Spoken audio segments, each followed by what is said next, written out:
Selamat pagi jemaat yang dikasihi Tuhan. Selamat pagi. Kita bangkit berdiri, kita memuji Tuhan dari nomor 246. Ini aku Tuhan. 246.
Bapa di sorga, terima kasih atas kasih karunia-Mu Tuhan.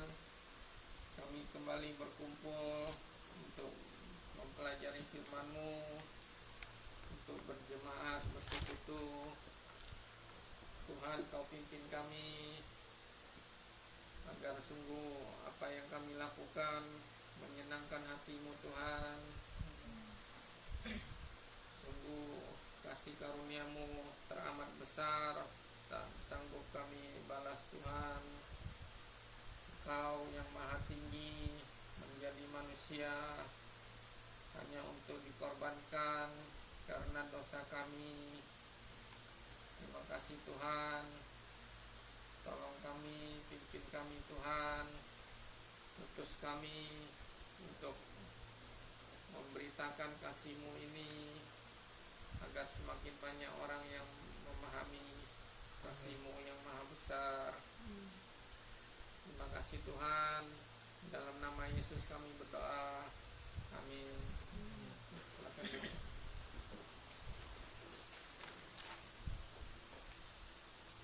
Kita lanjutkan pujian nomor 253. Bagi Yesus semuanya.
Bagi Yesus semuanya, aku dilindunginya. Bagi Yesus semuanya, aku dilindunginya. Amin. Bagi Yesus semuanya. Yesus sudah memberikan nyawanya buat untuk kita, apa yang sudah kita perbuat bagi Dia. Kita baca pembacaan dari Alkitab Lukas 9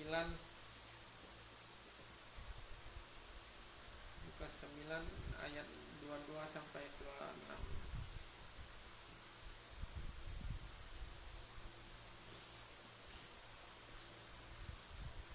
Lukas 9 ayat 22 sampai 26.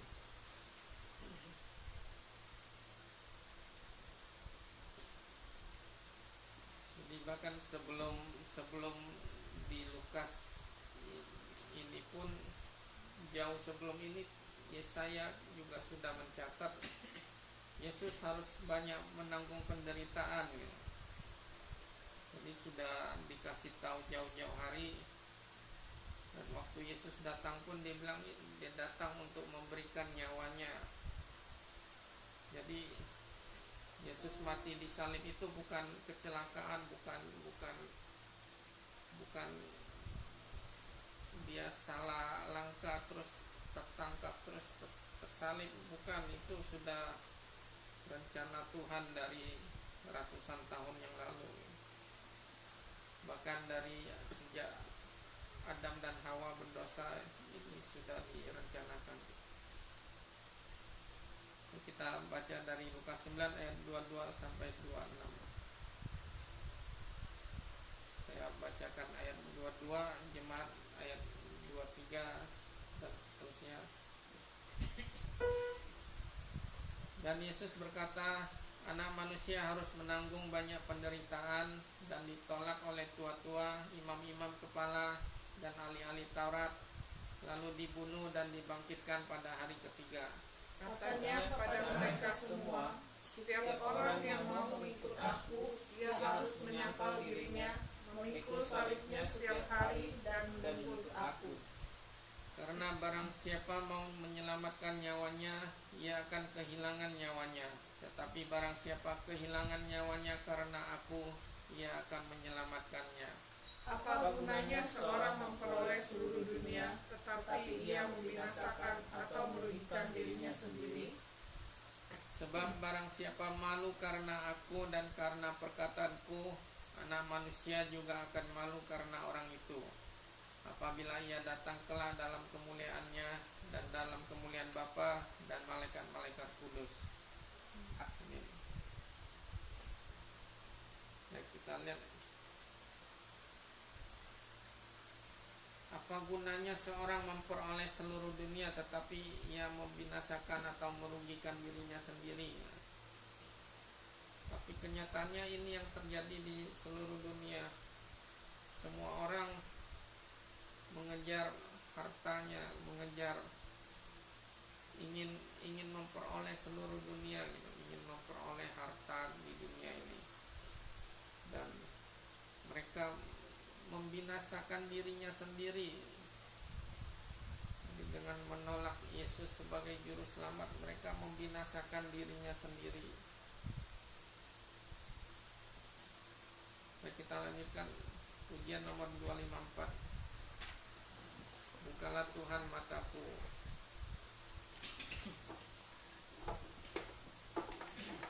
Semoga Tuhan buka mata kita semua untuk melihat kasih-Nya yang maha besar, untuk melihat dosa kita, betapa kita seharusnya masuk neraka. 254. Bukalah Tuhan mataku.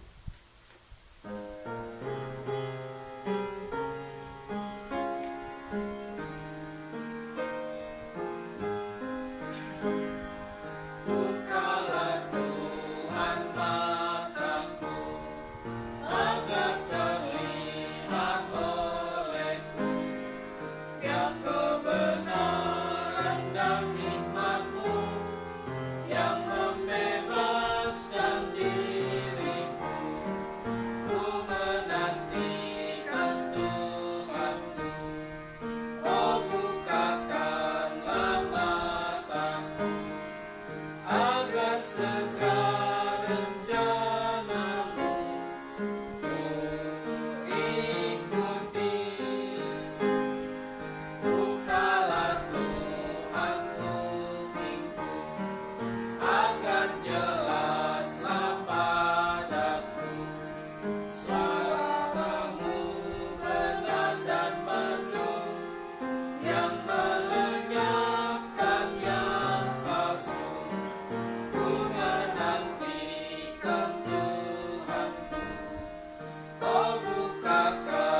firman-Mu.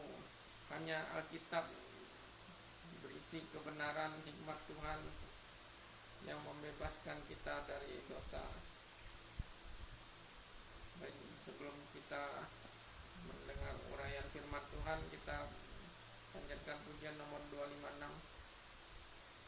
Kau sanggupkah, tanya Yesus. Kau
selamat pagi, saudari.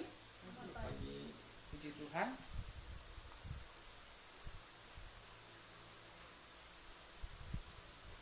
Firman Tuhan hari ini tidak jauh dari lagu-lagu kita. Kita harus bergema. Kita harus bergema waktu kita di dunia ini.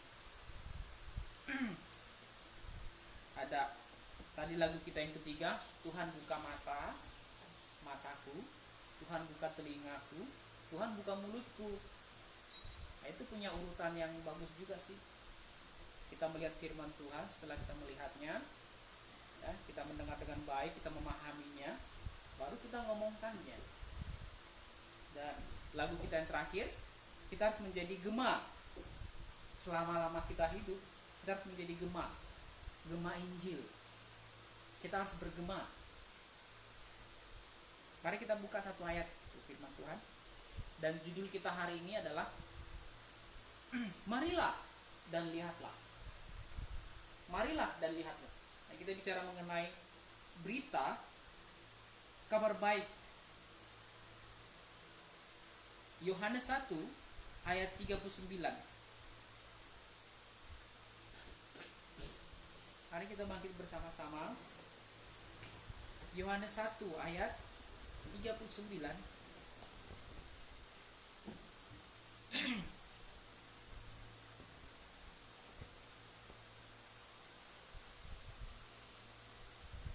Kita baca bersama-sama. 2, 3, iya. Ia berkata kepada mereka, marilah dan kamu akan melihatnya. Mereka pun datang dan melihat di mana ia tinggal, dan hari itu mereka tinggal bersama-sama dengan dia. Waktu itu kira-kira pukul 4. Amin. Kita berdoa.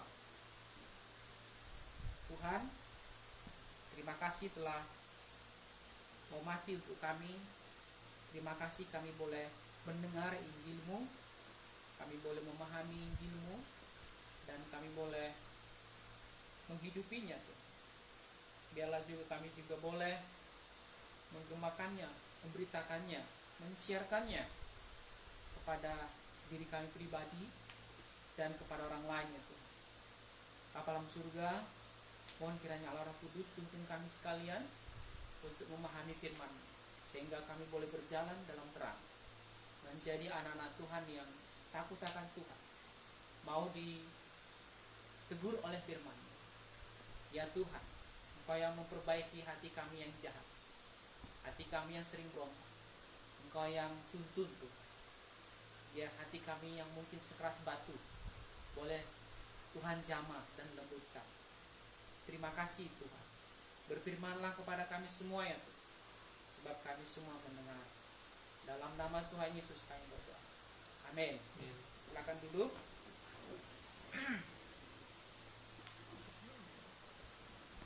Ya. Kita sudah melihat beberapa lagu kita memang merujuk pada firman hari ini. Bicara mengenai marilah dan lihatlah. Hanya dua itu saja. Yang pertama kita lihat, sudah terkasih dalam Tuhan, kata mari dan lihatlah ini dipraktekkan pertama kali dalam perjanjian baru itu tentang siapa Mesias, itu dipraktekkan oleh satu nama. Siapa di sana? Siapa yang berkata marilah dan kamu akan melihatnya? Di dalam Yohanes 1 ayat 39. Siapa? Yesus.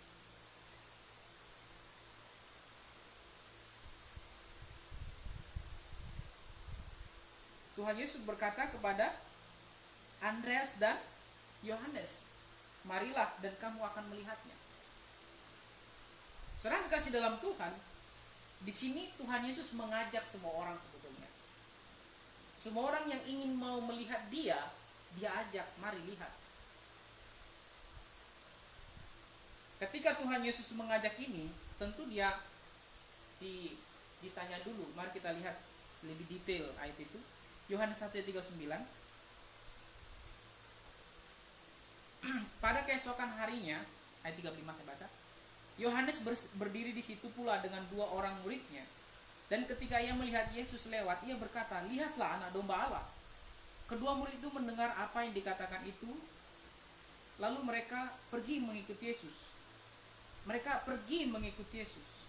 Mereka pergi mengikuti Yesus. Tetapi Yesus menoleh ke belakang. Ia melihat bahwa mereka mengikut dia. Lalu berkata kepada mereka, "Apa yang kamu cari?" Kata mereka kepadanya, "Rabi, di manakah engkau tinggal?" Ia berkata kepada mereka, "Marilah, dan kamu akan melihatnya." Dan mereka hari itu tinggal bersama dengan Tuhan Yesus. Saudara terkasih dalam Tuhan, Tuhan mengajak tiap-tiap orang yang mau pertama di sini.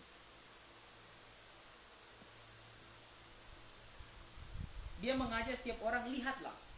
Kamu mau melihat aku, yuk, tinggal bersama dengan aku. Supaya dia langsung lihat siapa Yesus Kristus itu. Supaya mereka langsung tahu siapa Mesias yang dimaksud oleh Yohanes. Jadi mereka langsung lihat bagaimana kehidupan sang Mesias ini gitu.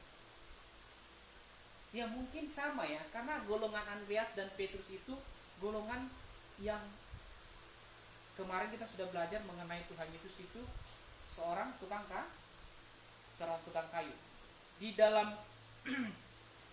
pemerintahan Romawi pada saat itu, Israel itu masuk dalam kategori jajahan mereka. Jadi ada 4 golongan di dalam kerajaan itu. Yang pertama orang bangsawan, prajurit, orang bebas, dan budak. Nah, Tuhan Yesus golongan orang bebas. Nah, golongan orang bebas ini adalah pekerja-pekerja, buruh dia. Memang dia bebas, dia bukan budak. Sehingga saudara kasih dalam Tuhan, semua orang bebas ini menjadi buruh di perusahaan orang-orang bangsawan. Sehingga kita lihat Tuhan Yesus tukang kayu, ya dia anak tukang kayu, maksudnya Yusuf ini pekerja di orang-orang bangsawan, orang-orang kaum Borjuis pada saat itu. Jadi bukan Yusuf punya usaha sendiri. Ada banyak orang tukang kayu apa? Ya mereka yang mengerjakan perusahaan bangsawan. Mereka dipekerjakan. Benar, mereka bukan budak. Mereka orang bebas. Jadi mereka digaji dari hal itu. Ya, dan dikasih dalam Tuhan. Nah, kita lihat di sini Andreas dan Yohanes, Petrus itu orang mana? Merupakan orang bebas juga, tapi dalam kategori menengah ke bawah. Ya. Jadi ketika Andreas dan Petrus melihat kehidupan Tuhan Yesus, begini mereka dia hidup, mungkin mereka nggak terlalu nggak terlalu beda cara pandang kali. Dia nggak terlalu dari kaum Borjuis langsung ke bawah. Kalau misalnya kaum Borjuis langsung melihat ke bawah keadaan Tuhan Yesus, kebanyakan kita lihat orang-orang pada zaman itu menolak Yesus karena keadaannya yang apa? Sengsara, dia tidak punya apa-apa. Dia bukan kategori orang Borjuis. Salah satu sebab kemarin kita lihat kenapa Tuhan Yesus ditolak, ya karena keadaan dia. Manusia kan menghendaki orang yang dihormati itu orang yang berada. Orang yang kebanyakan yang kita hormati itu adalah orang yang berada. Kalau orang tidak berada, bagaimana kita menghormati orang yang tidak berada? Umumnya manusia tidak menghormati orang yang tidak berada. Nah, saudara dikasih dalam Tuhan, Andreas dan Petrus melihat langsung kehidupan Yesus pada hari itu. Ketika Tuhan berkata, "Mari, yuk ikut, lihat sendiri." Karena sekali lagi Andreas kan murid Yohanes pertamanya. Ini adalah anak domba Allah. Wah, kalau begitu saya ikut dia dong. Ngapain saya ikut Yohanes? Karena ini yang lebih besar dari Yohanes. Mereka datang bersama dengan Tuhan Yesus, mereka hidup bersama-sama. Mereka melihat Sang Mesias yang tidak ada cacat celah. Mereka tinggal bersama dengan Dia. Kemarin kami belajar untuk tidak mengidolakan siapapun. Ya, dosen mengajar untuk tidak mengidolakan siapapun, karena idol itu kan mengkultuskan, mendewakan, menuhankan seseorang. Idol. Tidak boleh rupanya kita mengidolakan siapapun di dunia ini. Apalagi orang-orang yang kita tidak tahu kehidupan dia gitu. Kan banyak orang gini, dia kagum dengan seseorang, ketika orang itu dia lihat orator ulung, tapi dia tidak melihat kehidupan orang itu gitu. Dia tidak melihat kehidupan dia sehari-hari. Orang kagum dengan rohaniawan dia, di mana rumah dia, rohaniawannya pernah menjenguk rumah dia atau tidak, dia nggak begitu peduli. Yang penting dia kagum, dikagumi oleh banyak orang. Sementara mereka sendiri nggak pernah tahu bagaimana kehidupan orang ini. Nah, Tuhan Yesus nggak begitu. Dia ajak Andreas dan Petrus, lihat nih rumah saya, ini tempat saya, begini cara hidup saya. Saudara kasih dalam Tuhan, yang pertama kita lihat, Tuhan Yesus mengajak, mari dan lihatlah. Inilah kehidupan orang, inilah kehidupan Mesias itu. Itu ajakan yang pertama yang kita lihat. Yang kedua, Yohanes 1 ayat 47. Yohanes 1 ayat 47.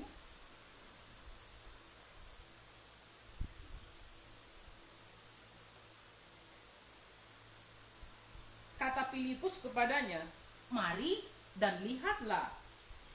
Yesus melihat Natanael datang kepadanya, lalu berkata tentang dia, lihat, inilah seorang Israel sejati, tidak ada kepalsuan di dalamnya. Saudara terkasih dalam Tuhan, sebelum ayat 47, kita melihat ayat 46.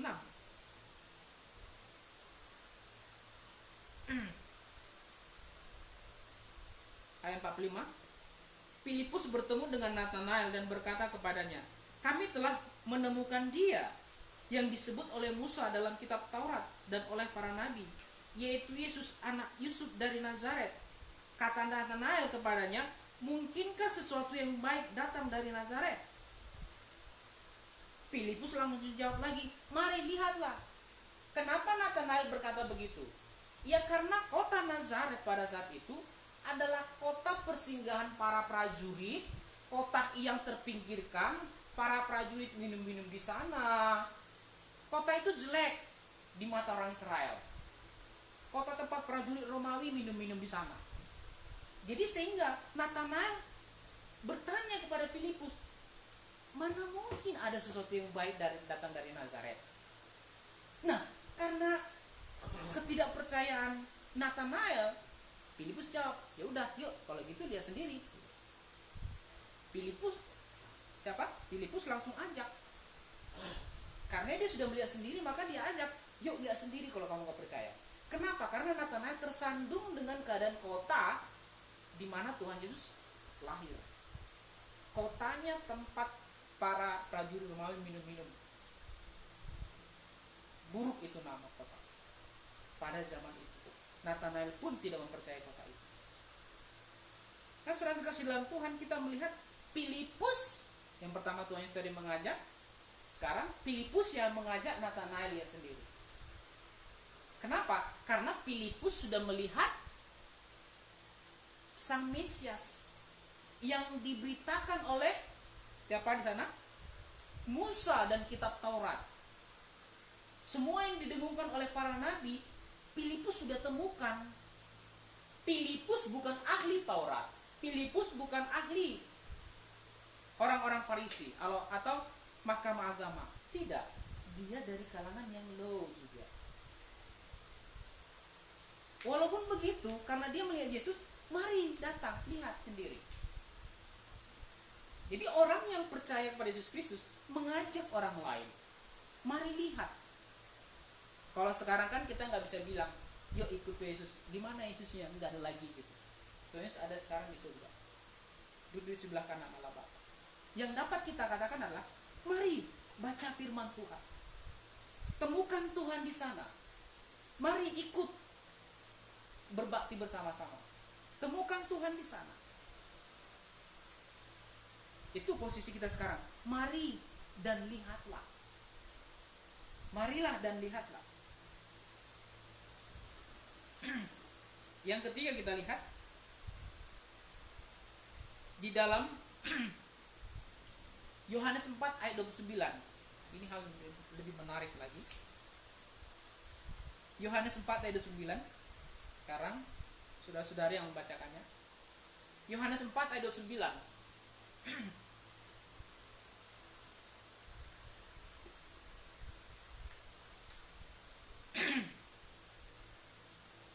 Dua, tiga, ya. Mari lihat, Di sana ada seorang yang mengatakan kepadaku segala sesuatu yang telah aku perbuat. Mungkinkah dia Kristus itu? Perempuan Samaria yang diinjili Tuhan Yesus, langsung dia yakin bahwa ini adalah Mesias yang mereka nantikan. Dia pergi ke desanya. Dia tidak tahu mengenai Injil sedikit pun. Dia tidak tahu mengenai banyak tentang Kristus ini. Tapi ketidaktahuan dia itu tidak menghalangi dia untuk mengajak orang. Ya, kalau saya tidak bisa menjelaskan, ya udah, ayo kalau nggak percaya, mari lihatlah. Perempuan Samaria berkata, mari lihatlah. Benar, orang-orang desa itu tidak melihat dia sebagai sesuatu yang perlu dipercayai karena dia seorang yang nggak benar. Oke, saya tidak benar. Tapi mari lihat, datanglah pada Yesus Kristus. Mari lihat, datanglah pada Sang Mesias. Nah, perempuan Samaria ini nggak tahu apa-apa tentang Taurat. Dia nggak begitu banyak tahu.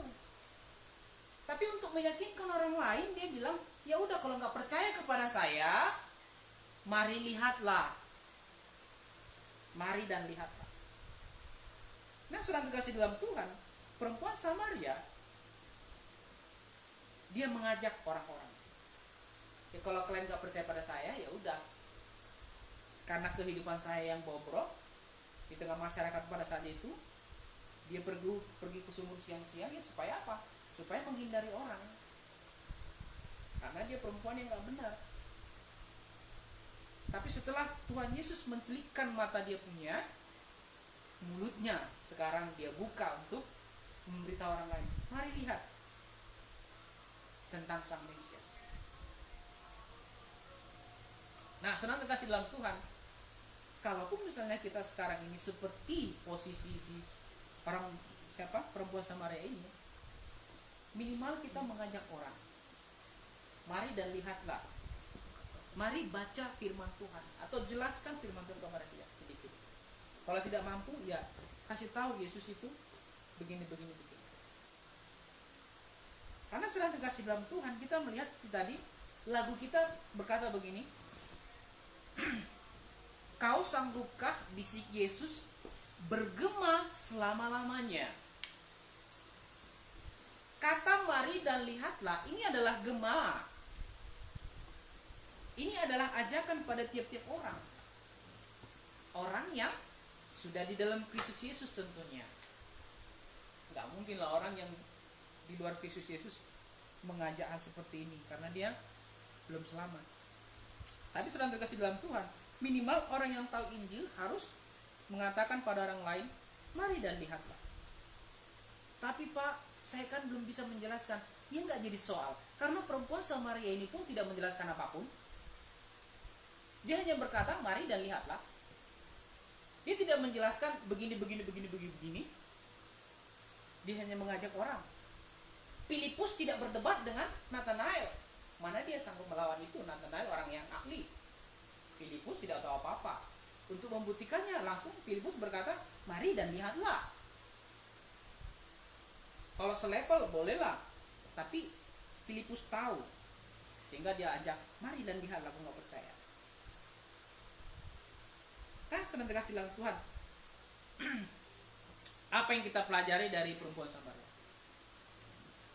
Dia mengajak orang, mari dan lihatlah. Yang keempat kita lihat Matius 19 ayat 21. Mari kita lihat Matius 19 ayat 21. Mari, udah buka Alkitabmu.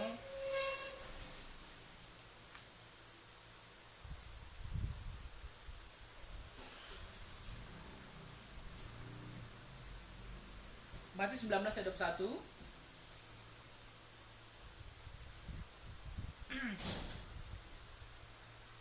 Dua, tiga, ya. Kata Yesus kepadanya, jikalau engkau hendak sempurna, pergilah, jualah segala milikmu dan berikanlah itu kepada orang-orang miskin. Maka engkau akan beroleh harta di surga. Kemudian datanglah kemari dan ikutlah aku. Marilah, ikutlah aku. Saudara kasih dalam Tuhan, tapi kita tahu pemuda ini tidak mau. Kenapa? Karena dia punya banyak harta.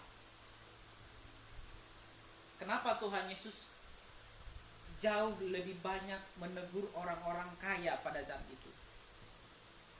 Peringatkanlah orang-orang kaya di dunia ini agar mereka tidak tinggi hati, agar mereka tidak menaruh harap pada uang mereka.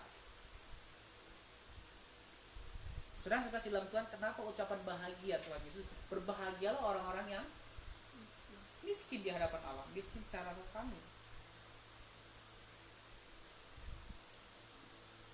Saudara kasih dalam Tuhan, di sini kita lihat pemuda kaya ini datang pada Yesus dan berkata, ya gimana caranya supaya dia selamat? Begini kata Tuhan Yesus. Ya, aku sudah lakukan itu sejak dari kecil. Oh, masih ada yang kurang. Apa itu? Jual hartamu, ikut aku. Nah, sebentar dulu dalam hal itu.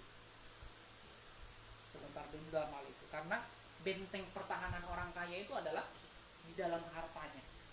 Yang membuat dia tidak bisa melihat Tuhan adalah hartanya. Ada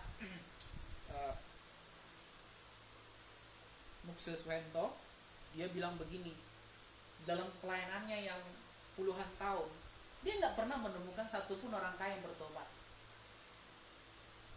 Tidak ada pernah satupun orang kaya yang bertobat dalam pelayanan dia. Yang ada adalah yang sekarang orang kaya itu, dulunya dia tahu miskin dan setia, akhirnya jadi kaya. Itu beda cerita. Tapi dalam pelayanannya, dia tidak pernah menemukan orang kaya yang bertobat. Ya, kita tidak bilang bahwa pengalamannya adalah patokan kebenaran, bukan berarti tidak ada orang kaya yang tidak bertobat. Tapi kita lihat minimnya. Kenapa? Karena orang kaya seperti pemuda ini, dia dihalangi oleh harta materi yang dia punya. Karena ketika misalnya seseorang punya harta materi yang banyak, dia butuh apa di dunia ini? Dia kan tinggal, apa yang dikhawatirkan orang lain dia nggak begitu khawatir. Kenapa? Karena itu bisa dijawab oleh uang. Untuk apa dia doa? Untuk apa dia minta tolong kepada Tuhan kalau orang lain bisa nolong? Dengan dia bayar. Karena itu sudah terkasih dalam Tuhan. Orang kaya ketika dia hatinya terpaut pada materi, uang, dia akan menjauh dari Tuhan. Bagi dia Tuhan itu, ini masuk dalam teologi kemakmuran. Orang-orang teologi kemakmuran mereka mencari Tuhan bukan untuk mencari Tuhan, tetapi untuk mencari materi. Jadi Tuhan sebagai alat untuk mencari sesuatu untuk saya. Jangan heran seperti kemarin kesaksian saya, saya pun ditipu gitu. Saya ditelepon baik-baik, saya kira ini orang benar, kasih Alkitab. Ya, begitu lihatnya dia dapat menipu saya. Bahkan hal rohani pun dia tipu. Jadi saya kemarin lihat di Facebook ya, seorang ibu-ibu yang pura-pura tangannya sakit gitu.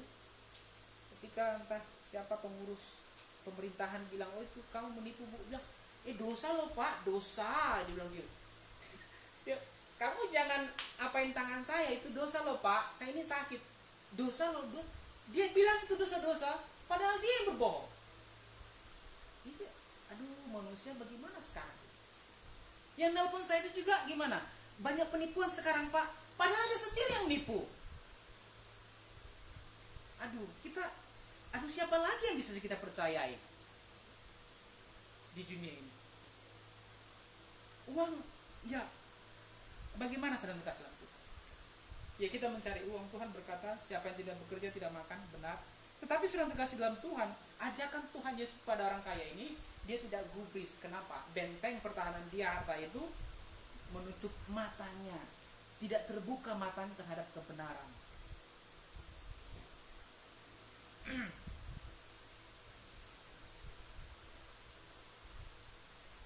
Jadi sedang terkasih dalam Tuhan, jangan pernah mencintai sesuatu yang tidak pasti di dunia,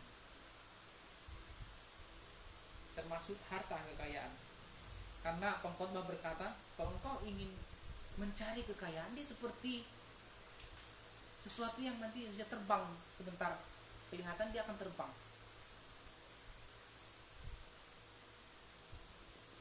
Ayat kita yang tadi kita baca apa? Dalam Lukas 9, coba kita lihat. Lukas 9 tadi.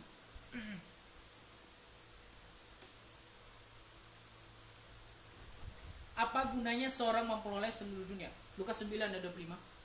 Apa gunanya seorang memperoleh seluruh dunia? Artinya apa? Semua materi dong. Semua kekuasaan dong. Semua nama baik. Tetapi ia membinasakan atau merugikan diri sendiri. Apa gunanya gitu? Bagi Tuhan ini pertanyaan dari Tuhan sendiri. Apa gunanya? Mungkin bagi manusia yang tidak mencintai Tuhan, mencari Tuhan, dia akan berkata, oh berguna sekali. Berguna sekali.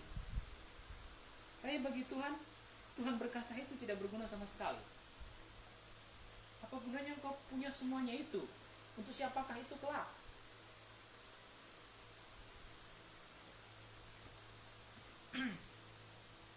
Ayat 26, Tuhan berkata, sebab barang siapa malu karena aku dan karena perkataanku.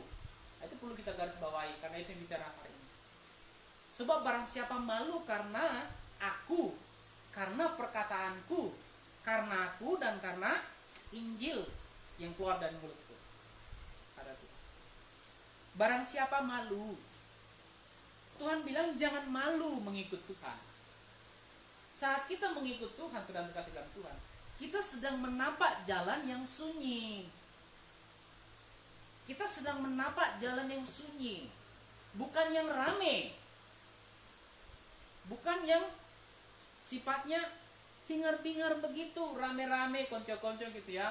Banyak teman, menyenangkan hati banyak orang. Kita suka yang banyak-banyak. Tidak. Waktu kita mengikuti Yesus, kita sedang menapak jalan kesunyian. Yang sedikit orang melalui jalan itu. Tapi sudah dikasih dalam Tuhan, Tuhan berkata, jadilah gema. Bergemalah selamanya.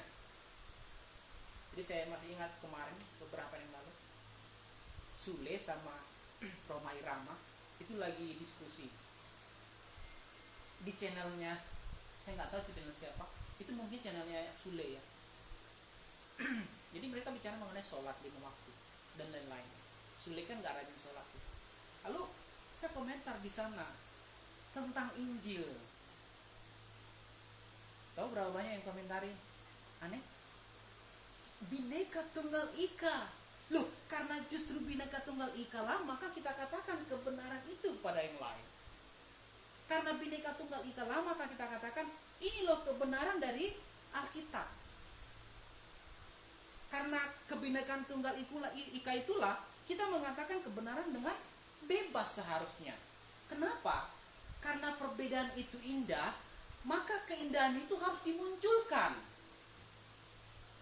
Kalau perbedaan tidak dimunculkan, ya tidak indah. Tapi masalahnya manusia sekarang aneh. Perbedaan ditanam jauh-jauh. Lah, bagaimana sesuatu yang indah ditanam, tidak dimunculkan? Harusnya kan kalau perbedaan itu indah, maka perbedaan itu harus dimunculkan ke atas. Katakan benar kalau itu benar, katakan salah kalau itu salah. Itu yang menggenapi perkataan itu, perbedaan itu indah. Kalau indah, yuk munculkan perbedaan itu. Bukan ditanam. Jadi sudah dikasih bilang Tuhan, jadilah gema. Kalau engkau tidak tahu menjelaskan Injil, jadi gema. Ada traktat, ada Facebook, engkau bisa ketik, ada website yang engkau bisa kirim ke orang lain. Seperti perempuan Samaria, dia tidak bisa ngomong banyak, dia hanya ngomong ajak orang. Saat itu belum ada namanya Messenger, dia belum bisa WA orang lain, dia hanya langsung bisa face to face, belum ada sosmed. Sekarang sudah banyak media yang kita bisa dapat menyampaikan Injil. Bukan berarti kita tidak memberitakan Injil face to face lagi kepada orang, tapi ada media sekarang. kita manfaatkan itu dengan baik.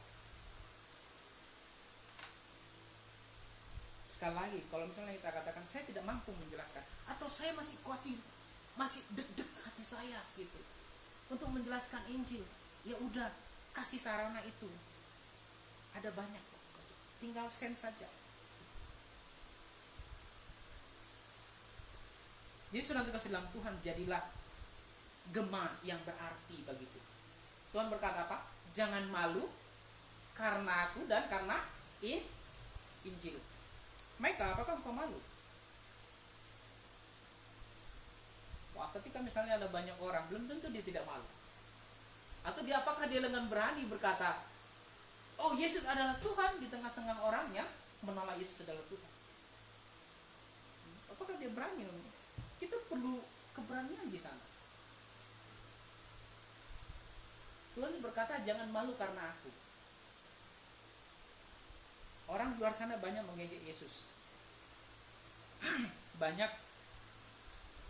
Ada namanya seorang Paul Kanamari. Paul Kanamari adalah seorang yang dulunya 100 tahun yang lalu dia orang Jepang.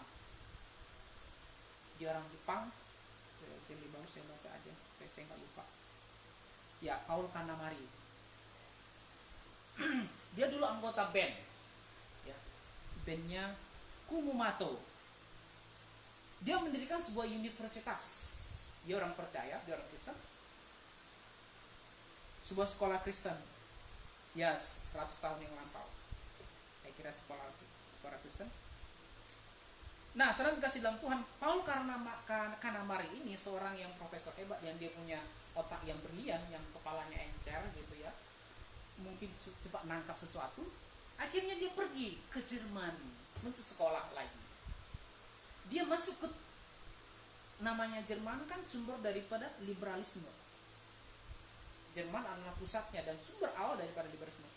Dia pelajari semua tentang higher criticism, kritik tinggi Alkitab. Dia pelajari semua kritik-kritik, teori-teori, jurnal-jurnal ilmiah yang mengkritik Alkitab. Dia pelajari semua dari teolog-teolog yang liberal, yang mempertanyakan tidak ada yang namanya air bah seluruh dunia. Air bah itu lokal. Adam bukan manusia pertama, dan lain-lain dan lain-lain. Imannya yang murni itu lama-lama terkikis, untuk belum sampai selesai. Dia pelajari semua itu, dia jadi seorang liberalis. Belum sampai dia selesai, istrinya sakit. Lalu dia dipanggil ke Jepang. Istrimu sakit, kamu pulang sudah. Dia pulang, tapi istrinya tidak terselamatkan. Istrinya mati, meninggal. Lalu dalam kepedihan hati mereka, keluarga, seorang anak yang paling kecilnya, dia berkata begini kepada ayahnya, ayah, ibu berada di surga dan saya rindu kepadanya. Tahu ya, Paul Kanamari nggak percaya lagi itu. Anaknya yang paling kecil itu berkata, ayah, ibu berada di surga dan saya rindu kepadanya. Maukah engkau pergi ke surga dan membawa dia untuk mengunjungi kami, walaupun hanya sesaat, hanya sebentar. Perkataan itu, perkataan gadis kecil ini, itu membuat dia tersentak. Akhirnya semua teori yang dia kumpulkan di Jerman teruntuh seketika itu juga. Dia tersadar kembali, oh iya, imanku dulu itu sudah mulai terkikis. Aku harus kembali lagi. Dan dia menjadi seorang pemberita Injil yang luar biasa di Jerman, di Jepang.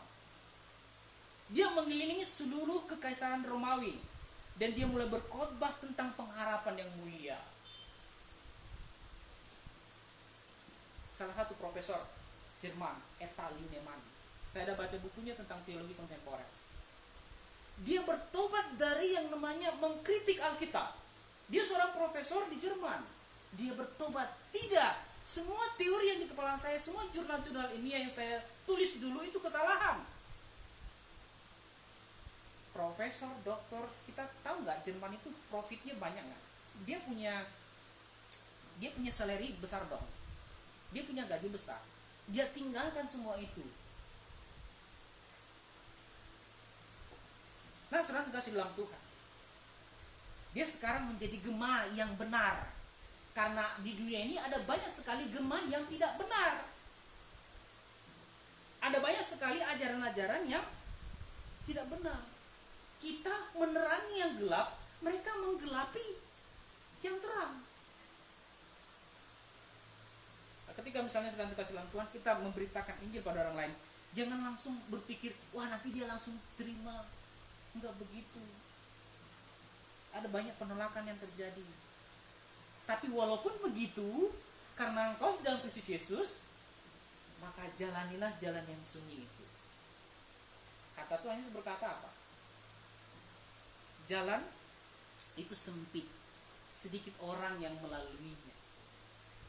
Ketika kita menyatakan kebenaran, berapa banyak orang yang senang hati? Berapa banyak orang yang senang hati? Tidak banyak. Tidak banyak. Berapa banyak yang berkata amin? Kata amin akan digunakan orang kalau misalnya disetujui. Jadi sedang terkasih dalam Tuhan, apa yang kita pelajari hari ini? Ya jadilah gema itu. Ketika Tuhan membuka matamu untuk melihat Injil, ketika Tuhan membuka telingamu, kau harus buka mulutmu. Salah satu bukti orang lain kembali, bukti dia mengenal Tuhan adalah dia menyatakan Tuhan itu kepada orang lain. Jangan malu karena aku dan karena Injil, kata Tuhan Yesus.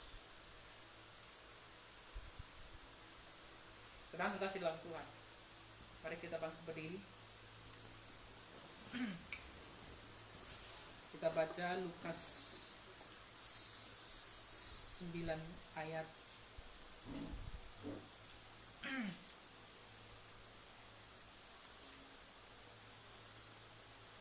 ayat 26. Lukas 9 ayat 26.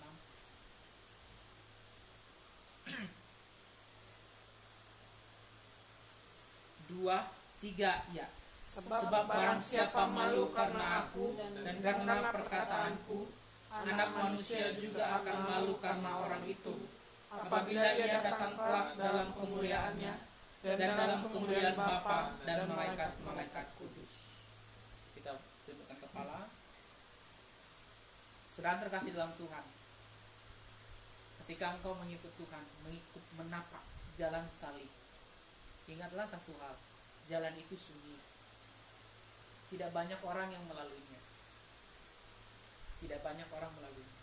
Semua para pemberita kebenaran, semua para nabi, semua para rasul menderita, mati oleh karena kebenaran itu. Tapi mereka tetap menjadi gema yang berarti. Mereka menjadi anak-anak kesayangan Tuhan. Maukah engkau seperti mereka? Maukah engkau menapaki jalan yang sunyi itu bersama dengan Kristus Yesus? Mari coba lihat hatimu. Apakah engkau malu memberitakan Injil itu?